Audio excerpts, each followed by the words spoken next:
Welcome to Cozy Clouds, where every story is a gentle breeze carrying you into a world of dreams. If you'd like more peaceful stories, feel free to subscribe and join our cozy little corner of the clouds. Tonight's story begins now. Breathe in and let go of the day. Feel the soft embrace of a gentle story. Close your eyes, sink into comfort. Let your mind wander and drift away.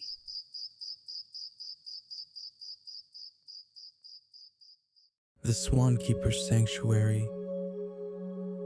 The sun was setting over the emerald lake, casting a golden glow across the water. Alara stood at the edge of the forest, her bare feet sinking into the soft moss that carpeted the ground.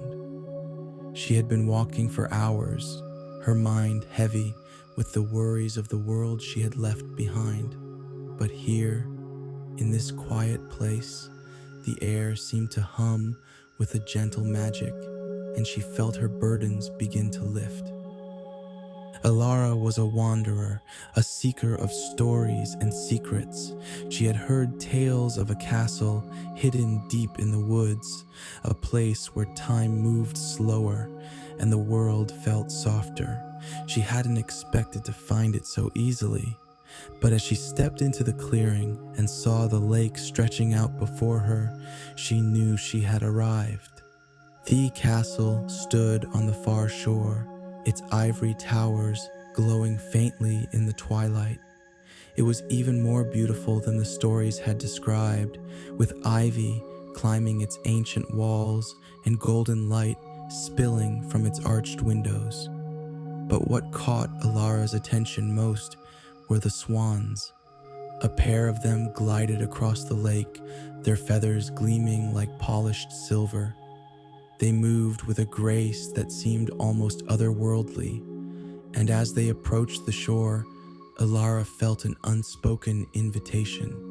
One of the swans tilted its head, its dark eyes meeting hers, and she knew she was meant to follow. A small wooden boat waited by the water's edge, its oars resting patiently. Alara stepped inside, and as she pushed off, the swans led the way, their serene presence guiding her across the lake. The water was cool and clear, and she could see tiny silver fish darting beneath the surface, their movements quick and playful. The gentle lapping of the water against the boat was rhythmic, lulling her into a state of deep calm. When she reached the castle, the swans led her to a stone archway draped in flowering vines. Alara stepped onto a path lined with soft, velvety grass, and as she walked, she noticed a figure standing by the fountain in the courtyard. It was a man, tall and slender, with silver hair that caught the fading light. He wore a simple tunic and trousers, and in his hands he held a harp, its strings vibrating with a melody that seemed to weave itself into the air. "Welcome, traveler," he said, his voice warm and melodic. "I am Kalum, the keeper of this place."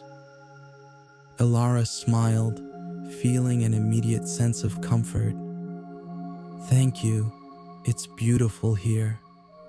Kalum nodded, his eyes kind. "It is a sanctuary, a place where the world slows down and the soul can rest. Come, let me show you." He led her through the courtyard, where fireflies danced in the twilight, their tiny lights flickering like stars. The garden was lush and vibrant, filled with towering trees and blooming flowers. At the center stood the fountain, its waters sparkling as they cascaded into the basin below. "The swans are the guardians of this place," Kalum explained as they walked. "They guide those who are meant to find it, those who need its peace." Alara glanced back at the lake, where the swans now rested on the surface, their heads tucked beneath their wings. They brought me here, she said softly. Calum smiled. Then you are meant to stay, if only for a little while. He led her into the castle, where a cozy chamber awaited. The room was lit by the warm glow of a fireplace, and plush cushions and blankets were scattered across the floor. A large window looked out over the lake, and Alara could see the swans still resting on its surface. Rest here, Calum said. The castle will provide whatever you need. If you wish, I will play for you, or you may simply sit in silence and listen to the world outside. Alara settled into the cushions, feeling the warmth of the fire and the gentle embrace of the room. Calum sat by the window, his harp in his hands, and began to play. The melody was soft and soothing, blending with the rustle of leaves and the distant call of night birds. As the music filled the room, Alara noticed something strange. The flames in the fireplace seemed to dance in time with the harp's notes, their colors shifting from gold to blue to a soft, silvery white. The air around her shimmered faintly, as though the very fabric of the world was alive with magic. This place, it feels like a dream, Alara murmured, her voice barely above a whisper. Calum smiled, his fingers still moving across the harp strings. It is a dream, in a way, a dream made real for those who need it. The castle, the lake, the swans, they exist outside of time, a refuge for weary hearts. Alara closed her eyes, letting the music and the warmth of the fire wash over her. She felt as though she were floating, her thoughts drifting like leaves on a gentle breeze. For the first time in what felt like forever, she was at peace. After a while, Calum set the harp aside and stood. "Would you like to see the gardens at night?" he asked. "They are even more beautiful under the stars." Alara nodded, and together they stepped back into the courtyard. The moon had risen, casting a silvery light over the garden. The flowers seemed to glow in the darkness, their petals shimmering with dew. The fountain's waters sparkled like liquid starlight, and the air was filled with the soft chirping of crickets and the occasional rustle of leaves. As they walked, Calum told her stories of the castle's history, of the travelers who had come before her, each finding solace within its walls. He spoke of the swans, who had been the guardians of the lake for centuries, and of the magic that flowed through the land, keeping it untouched by time. "This place feels like it belongs to another world," Alara said, her voice filled with wonder. "It does, in a way," Calum replied, "but it is also a part of yours, if only you know where to look." They reached a small gazebo at the edge of the garden, its roof covered in climbing roses. Calum gestured for Alara to sit, and as she did, she noticed a tray of tea and pastries waiting on the table. The tea steamed gently, its scent a blend of lavender and honey, and the pastries were delicate and golden, dusted with powdered sugar.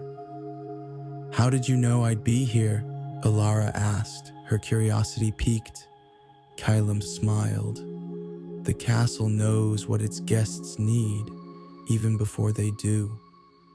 They sat in comfortable silence, sipping tea and watching the swans glide across the moonlit lake. Alara felt a deep sense of gratitude, not just for the beauty of the place, but for the peace it had brought her. She knew that, eventually, she would have to return to the world outside. But for now, she allowed herself to simply be. As the night deepened, Calum led her back to the cozy chamber. The fire still burned brightly, and the cushions looked even more inviting than before. Alara settled in, pulling a soft blanket over herself. "Sleep well, Elara," Calum said, his voice gentle. "The castle will watch over you." As she closed her eyes, the last thing she saw was the swans on the lake, their forms glowing faintly in the moonlight. And as she drifted into sleep, she knew she would carry this place with her, a sanctuary within her heart, always waiting for her return.